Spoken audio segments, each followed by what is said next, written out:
Hi, നമസ്കാരം. എൻ്റെ പേര് അനിൽ ചോ. എൻ്റെ ഒരു ഫ്രണ്ട് സുജീഷ് നമുക്ക് വേണ്ടി ഒരു പുതിയൊരു എക്സ്പെരിമെൻ്റ് കണ്ടുപിടിച്ചിട്ടുണ്ട്. അപ്പോൾ നമുക്ക് അതെന്താണെന്ന് നമുക്ക് ആളോട് തന്നെ ചോദിക്കാം. ഹായ് സുജീഷ്, പറയൂ, ഇതെന്താണ്? ഇത് മറ്റേ മാഗ്നറ്റ് മോട്ടർ എന്ന് പറയും, സെൽഫ് എനർജി ജനറേറ്റർ എന്നാണ് ഞാൻ ഉദ്ദേശിക്കുന്നത്. ഇതെങ്ങനെയാണെന്ന് വെച്ച് കഴിഞ്ഞാൽ ഈ മാഗ്നറ്റിൻ്റെ പവർ ഉപയോഗിച്ച് സ്വയം ഒരു പ്രാവശ്യം നമ്മൾ ഇതിലേക്ക് ചെറിയ രീതിയിൽ പവർ കൊടുത്തു കഴിഞ്ഞാൽ ആ മാഗ്നറ്റിൻ്റെ പവർ ഉപയോഗിച്ച് അത് നമ്മൾ പുറത്തേക്ക് ഒരു സൈക്കിൾ പോലെ നമ്മൾ ഒരൊറ്റ പ്രാവശ്യം നമ്മൾ ഇത് ചെയ്താൽ മതി. ഓക്കെ. പിന്നെ വന്നിട്ട് പവർ അത് തന്നെ ഉൽപ്പാദിപ്പിച്ച് അതായത് നമുക്ക് ചെറിയ രീതിയിൽ കറണ്ട് പുറത്തേക്ക് എടുക്കാം. ഇത് എങ്ങനെയാണെന്ന് വെച്ച് കഴിഞ്ഞാൽ ഈ മാഗ്നറ്റിൻ്റെ നോർത്ത് പോൾസ് വികർഷിച്ച് പോകും. ആ വികർഷിച്ച് പോകുന്നതിനനുസരിച്ച് ഈ മോട്ടർ വന്നിട്ട് ഇതിന് ജനറേറ്റർ, ഇത് ചെറിയൊരു ജനറേറ്റർ ഉപയോഗിച്ചിട്ടുണ്ട്. ഒരു 15 വോൾട്ട് AC പുറത്ത് തരത്തക്ക രീതിയിൽ ജനറേറ്റർ ഉപയോഗിച്ചിട്ടുണ്ട്. ഈ ജനറേറ്ററിന് ഇത് കറങ്ങുന്ന സമയത്ത് ഈ ജനറേറ്ററിന് ഔട്ടിലേക്ക് DC വോൾട്ട് ആക്കി മാറ്റി ഇതിൻ്റെ പുറകു വശത്ത് 3 DC മോട്ടറുകൾ സെറ്റ് ചെയ്തിട്ടുണ്ട്. അതിൽ 2 മോട്ടറുകൾ ഇതിൽ തന്നെ കറണ്ട് ഉൽപ്പാദിപ്പിച്ച് പുറത്തേക്ക് എടുത്ത് ഇതിലേക്ക് തന്നെ കൊടുക്കുക. ഒരു സൈക്ലിംഗ് പോലെ പ്രവർത്തിക്കാൻ പറ്റും. ഇത് നമ്മൾ ചെറിയ മാഗ്നറ്റ്സുകൾ ഉപയോഗിച്ചത് കൊണ്ട് നമുക്ക് ചെറിയ രീതിയിൽ കറണ്ട് പുറത്തെടുക്കാൻ പറ്റുള്ളൂ. ഇപ്പോൾ ഇതിൽ നിന്ന് എത്രത്തോളം വോൾട്ട് നമുക്ക് ഉൽപ്പാദിപ്പിക്കാം? ഇപ്പോൾ ഇത് ഈ ചെറിയ ജനറേറ്ററിന് 6 വോൾട്ട് മാത്രം നമുക്ക് പുറത്തേക്ക് എടുക്കാൻ കഴിയും. അത് നമ്മളൊരു ബാറ്ററിയിലേക്ക് സേവ് ചെയ്ത് നമുക്ക് ആവശ്യാനുസരണം നമുക്ക് ഉപയോഗിക്കാം. അപ്പോൾ ഇതിന് പോലെ ഒരു വലിയ മാഗ്നറ്റ് ആണെങ്കിൽ നമുക്ക് അതെ വലിയ മാഗ്നറ്റ്സ് ഉപയോഗിക്കുകയാണെങ്കിൽ നമ്മൾ സിംഗിൾ ജനറേറ്റർ 230 വോൾട്ടേജ് പിന്നെ ഉപയോഗിക്കുകയാണെങ്കിൽ നമുക്ക് 3 ഫേസ് ജനറേറ്റർ വരെ നമുക്ക് ഇതിൽ വർക്ക് ചെയ്യിപ്പിക്കാൻ കഴിയും. ഇപ്പോൾ ഇതിന്റെ പ്രവർത്തനം എങ്ങനെ ചെറിയ രീതിയിൽ ഞാൻ കാണിച്ചു തരാം. ഞാൻ ഇപ്പോൾ ചെറുതായിട്ട് നമുക്ക് ഇത് സ്റ്റാർട്ട് ചെയ്ത് വിടണമെങ്കിൽ ഒരു ചെറിയൊരു ബാറ്ററിയുടെ ആവശ്യമുണ്ട്. ഇത് 12 വോൾട്ടേജിന്റെ ബാറ്ററിയാണ്. ഇത് ഉപയോഗിച്ചാണ് നമ്മൾ സ്റ്റാർട്ട് ചെയ്യാൻ പോകുന്നത്. ഇത് സ്റ്റാർട്ട് ചെയ്ത് കഴിഞ്ഞാൽ പിന്നെ സെൽഫിലായിരിക്കും അത് കറങ്ങുക.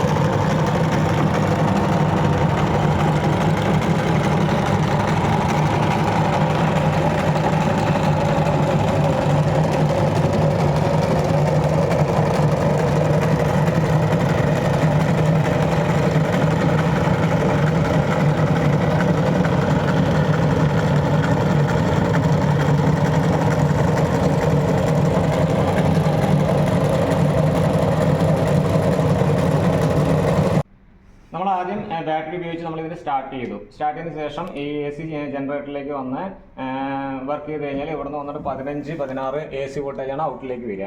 അത് നമ്മൾ മറ്റേ DC ആക്കി മാറ്റി 6 വോൾട്ടിലേക്ക് എത്തിച്ച് അത് ബൂസ്റ്റ് ചെയ്തിട്ടാണ്. ഇത് ബൂസ്റ്റേഴ്സാണ് അത് വെച്ചിരിക്കുന്നത്. 2 ബൂസ്റ്റേഴ്സ് ഉപയോഗിച്ചിട്ടുണ്ട് ഞാനിതിൽ. ഈ ബൂസ്റ്റേഴ്സ് ഉപയോഗിച്ചിട്ടാണ് നമ്മൾ വന്നിട്ട് ഈ മറ്റേ DC മോട്ടറുകളെ നമ്മൾ പ്രവർത്തിപ്പിക്കുക. ഈ DC മോട്ടറുകളുടെ പ്രവർത്തനവും ആ മാഗ്നറ്റിൻ്റെ പവർ ഉപയോഗിച്ചിട്ട് അത് സ്വന്തമായിട്ട് സെൽഫായി മാറിപ്പോവും. അങ്ങനെയാണ് ഇത് കണ്ടിന്യൂഡ് ആയിട്ട് സൈക്ലിംഗ് പോലെ കറങ്ങുക. ഓക്കെ സുജീഷ്, വളരെ നന്നായിട്ടുണ്ട്. അപ്പോൾ ഇതെങ്ങനെയാണ് നമുക്ക് സാധാരണക്കാർക്ക് എങ്ങനെയാണ് നമുക്ക് ഇത് ഉപയോഗിക്കാൻ പറ്റുക?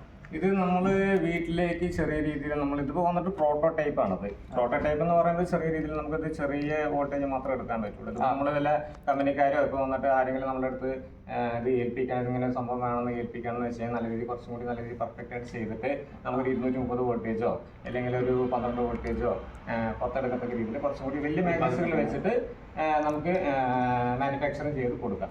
ഇത് വന്നിട്ട് വീടുകളിലേക്ക് ഇപ്പോൾ വന്നിട്ട് നമ്മൾ ഇൻവെർട്ടർ ഉപയോഗിക്കുന്ന പോലെ ഇത് ഒന്ന് സ്റ്റാർട്ട് ചെയ്ത് കഴിഞ്ഞാൽ ഏതെങ്കിലും ഒരു സൈഡിൽ വെച്ചാൽ മതി. അത് തന്നെ ഓട്ടോമാറ്റിക്കായിട്ട് റൺ ചെയ്ത് അത് തന്നെ കറണ്ട് ഉൽപ്പാദിപ്പിച്ച് ബാറ്ററി സേവ് ചെയ്ത് നമുക്ക് ചെറിയ രീതിയിൽ വലിയ വാട്ട്സ് ഉപയോഗിക്കാൻ പറ്റിയ ചെറിയ രീതിയിൽ നമുക്ക് കുറച്ച് ഫാനുകളോ കുറച്ച് ലൈറ്റ്സ് ചെറിയ ലോഡിലുള്ള ഫാനുകളൊക്കെ നമുക്ക് ഉപയോഗിക്കാൻ കഴിയും.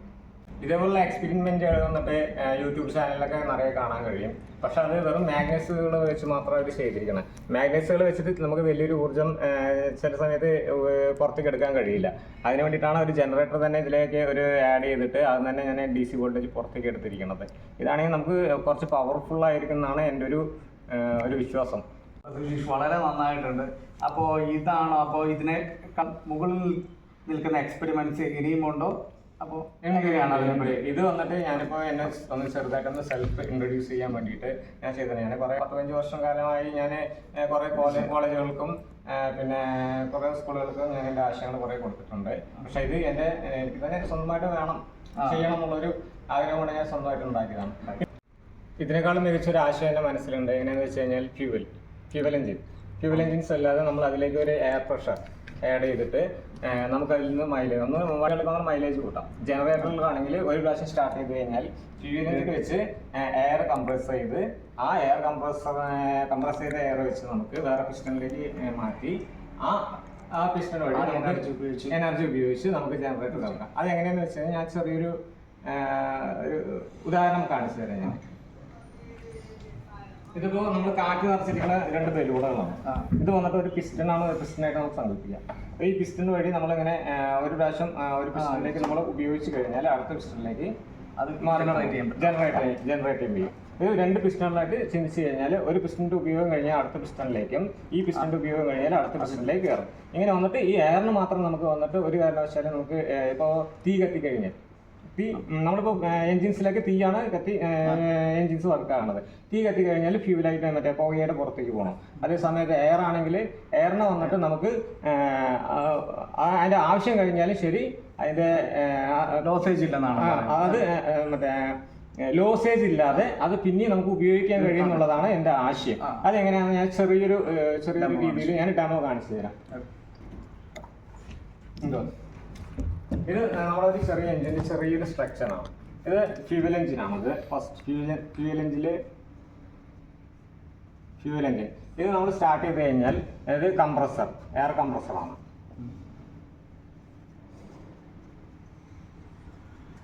ഈ എയർ കംപ്രസർ ഫ്യൂവൽ എഞ്ചിൻ വെച്ച് എയർ കംപ്രസർ വഴി നമുക്ക് കാറ്റ് ഉൽപ്പാദിപ്പിച്ച് അതിന് വന്ന് നമ്മളൊരു ടാങ്കിലേക്ക് നിറയ്ക്കുകയാണ്. കംപ്രസർ എയർ നമ്മൾ നിറച്ചിട്ട് അതേ കംപ്രസർ ഉപയോഗിച്ച് ആദ്യം വന്നിട്ട് നമുക്ക് ഇത് മറ്റേ ഒരു എഞ്ചിനാണ്, ഒരു പിസ്റ്റണും ഡ്രമ്മും. ഈ പിസ്റ്റണിലേക്ക് നമ്മൾ എയർ കൊടുത്തു കഴിഞ്ഞാൽ പിസ്റ്റൺ ആദ്യ പക്ഷം താഴ്ന്നു. ആ താഴ്ന്നു കഴിഞ്ഞാൽ സെക്കൻഡ് ടൈം ഇതിൻ്റെ ഉപയോഗം കഴിഞ്ഞ് കഴിഞ്ഞാൽ പിന്നെ അടുത്തതിലേക്ക് നമ്മളിത് പുറത്ത് കളയാൻ പറ്റൂല. പുറത്ത് കളയാത്ത രീതിയിൽ അടുത്ത എഞ്ചിനിലേക്ക് ഫ്ലോ കൊടുത്ത് അവിടെ നിന്ന് പിന്നെയും സ്റ്റാർട്ട് ചെയ്ത് പിന്നെയും അവിടെ നിന്ന് ഉപയോഗം കഴിഞ്ഞ് കഴിഞ്ഞാൽ സെക്കൻഡ് ടൈം വീണ്ടും ഇതിലേക്ക് കൊടുത്ത് അങ്ങനെ ഒരു സൈക്ലിംഗ് പോലെ എയറിനെ നമുക്ക് വേസ്റ്റ് ആക്കാത്ത രീതിയിൽ. ഫ്യൂവലാണെങ്കിൽ വേസ്റ്റ് ആയി പോകും, അത് പോയായി പോകും. എയർ ആണെങ്കിൽ നമുക്ക് പിന്നെ അതേപോലെ തന്നെ നമുക്ക് ഒരു വാൾവുകളും കാര്യങ്ങളൊക്കെ വെച്ചിട്ട് നമുക്കൊരു സൈക്ലിംഗ് പോലെ ഉൽപ്പാദിപ്പിച്ച് ഇത് കണ്ടിന്യൂ ആക്കി നമുക്ക് ചെയ്യാൻ കഴിയും. പിന്നെ എങ്ങനെയാണെന്ന് വെച്ച് കഴിഞ്ഞാൽ നമ്മൾ ജനറേറ്ററിലൊക്കെ ആണെങ്കിൽ ഒരേ ഒരു RPM മതി. വണ്ടികളിലാണെങ്കിൽ നമ്മൾ ഏറ്റവും കുറച്ച് അതായത് നിർത്തും, സ്റ്റോപ്പ് ചെയ്യും, പിന്നെ വണ്ടി സ്റ്റാർട്ട് ചെയ്യും. അതിലേക്ക് നമുക്ക് വണ്ടികളൊക്കെ ആണെങ്കിൽ നമുക്ക് മൈലേജ് കൂട്ടാനേ കഴിയുള്ളൂ. ജനറേറ്ററാണെങ്കിൽ കുറച്ച് നേരം നമ്മൾ ഈ ഫ്യൂവൽ എഞ്ചിൻ വെച്ച് സ്റ്റാർട്ട് ചെയ്ത് നമ്മൾ ഈ എയർ കംപ്രസർ ഉപയോഗിച്ച്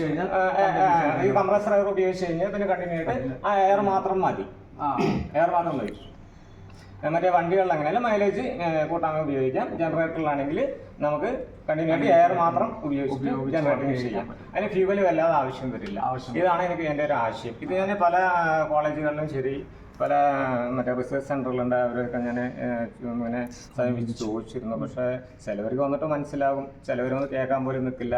ചിലവർക്ക് മനസ്സിലായി കഴിഞ്ഞാൽ ഇതെന്താ സംഭവം എന്ന് അവർ തന്നെ അത് എടുത്തിട്ട് പോകാൻ ശ്രമിക്കും. അതുകൊണ്ട് പിന്നെ ഞാനൊരു ഇലക്ട്രീഷ്യനാണ്.